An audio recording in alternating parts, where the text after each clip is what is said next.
Welcome to the Rim Break Rodeo. We hope this video helps.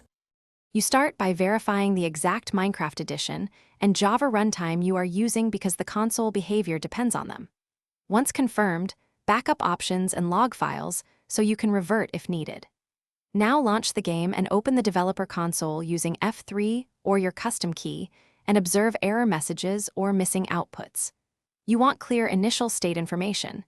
This tells you whether the issue is permissions, mod conflicts, or missing runtime flags, so note errors verbatim for the next steps. Once done, test elevated permissions by running Minecraft as administrator to eliminate access-related silence. Then disable all mods and plugins and re-enable them one at a time to isolate a conflicting mod that hijacks or suppresses console output. Also inspect JVM launch arguments and logging flags.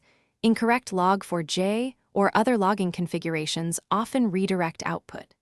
Make small, single-variable changes so you know why the console returns to normal.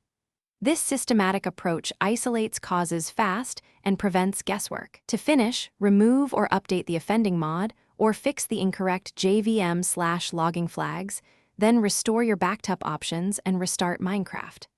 Verify the console prints expected startup logs and command responses.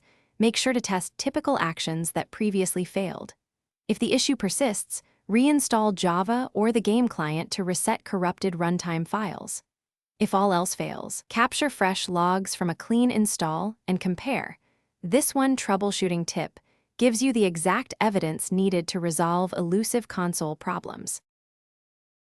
Thanks for watching. Consider subscribing if we helped you.